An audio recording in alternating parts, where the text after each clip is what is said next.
All right, welcome back here. What we got here is a brand new, out-of-the-box Medieval Madness Standard Edition Remake. I got this today, unpacked it from the box, set it up in my garage, which is my game room as it stands right now. Have it next to the Metallica and the AC/DC Lucy. I have to say I was kind of skeptical about any remakes years ago when Chicago Gaming and Planetary Pinball decided to remake all the classics.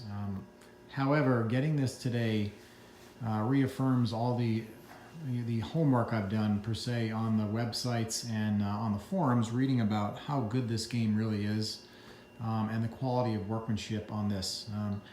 My last video I talked about the AC/DC Lucy and how I was really disappointed in the build quality of Stern and how the lack of attention to detail has kind of fallen off the map at that company. So I won't be buying any new in-box Sterns. However, this game is put together the way it should be. They basically spared no expense, in my opinion. I could not find one thing wrong with the game out of the box. It plays smoother and faster and a lot more energy, I'd say, to the game than my original one that was restored to perfection. Nothing really different about the game, except for it's all LED'd. The underneath of the play field, which I'll pull up here in a second, is very small. In the back box, if I can't really get to the back box because of the little small alley I have here between the game, there's just a little game board about yay big. And that's it. I did not opt to get the color chip yet because I've heard some things that there might be a whole replacement panel with the bigger screen and the color. So I'm not sure what the price of that is going to be if they do that down the road, but I'm going to skip the color DMD for now, the color chip. I don't want to spend the money and then go through it and have to sell it to somebody.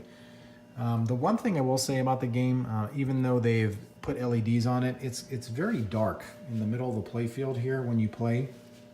So I've been watching some videos about these pin stadium lights.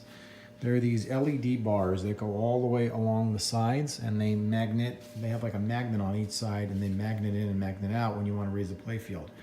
So I'll turn it on and I'm going to turn the lights off, and I'll show you how dark it is. That's the only negative I'd say about the game. As far as the gameplay, it's just really difficult to see what's going on in this portion of the play field when the game's on.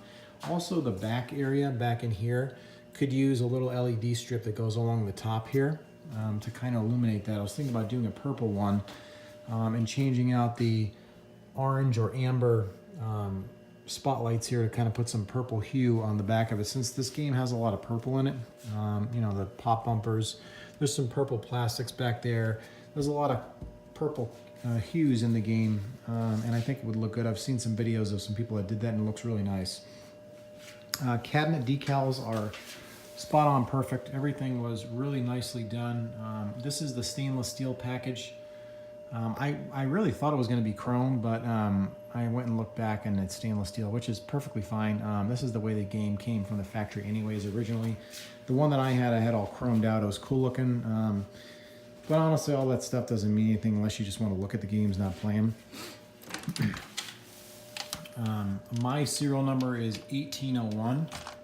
So I've heard that they started at 1,000 after they made the first 1,000 LEs. So I guess that means they've made 1,801 up in this point.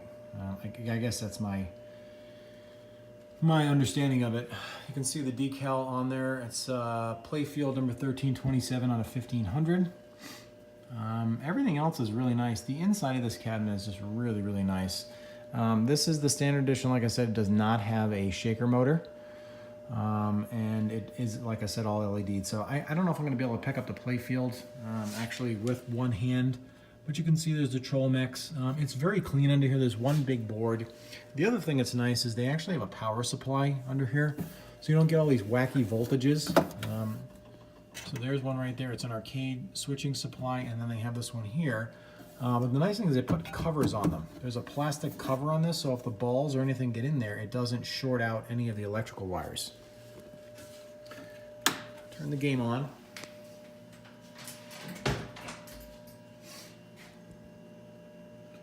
Let's get a little bit of a boot sequence. It takes a second. My game was manufactured January, February, March. I think April 15th is what it said on the back of the game of 2018. So it's a brand new game.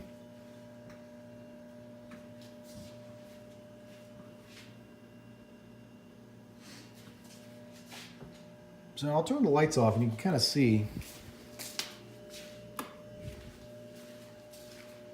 So here's with the game on, and you can see the dark spots in the game. In the back there in the back box, but all in the middle of the playfield here. It's rather dark. And when you're playing, I mean, these games look the best in the dark in my opinion when you're playing in the dark, in a dark room, but you have all the lights. They did a really nice job with the LEDs. They look exactly like the original incandescent bulbs. But there is a large dark spot in the middle of the playfield here that's difficult to see the ball when it's rolling around, especially during multi-ball. That's the only thing I would say is wrong with the game. That's the way it came from the factory. That's the way they were always made, so nothing really wrong with the game. But I'm going to try to see if I can do something about that. Thinking about the Pin Stadium setup, and then, like I said, the purple LED strip in the back. I don't really care for the green DMD. All the other ones that in the past was kind of like that orangey hue to it. I don't really like the way the green looks on this game. It just doesn't look right to me. So the color chip, I think, is really going to be the ticket for this game, but that's $400. So if you add in Pin Stadium lights and a color DMD chip, you're looking at like $700 in upgrades. I don't even have the shaker. I was thinking I'd do a shaker, but I'm kind of over shakers. I have a shaker in the Metallica and not in the AC/DC. So there's like another $120. So I just don't want to be into this game for a lot of money. These games are expensive as it is, you know, right around 8 grand, plus or minus a couple $100 shipped. So they're not cheap. But as you can see, the game is exactly just like the old one. I'd say it's better just because it's brand new. The clear coat in this game is unbelievable. Even my wife came out and she says, wow, it looks like it's a brand new car. Well, I guess it is a new car. It's got a clear coat on it. So I'm not going to do any gameplay because it's really difficult to play one-handed. But that's the game. I'm very impressed. I'm actually thinking about getting rid of this. I just sold, so that's going to be going, but I'm thinking about putting the MK3 in storage and getting an Attack from Mars remake and putting it over there in that side. And then possibly, if they do come out with something cool, putting the MAME cabinet in storage as well, or bringing it in the house somewhere and trying to hide it. But you can see there's just not a lot of room left in here. I got the car in here. It's my son's Gravedigger. This thing's pretty badass, actually.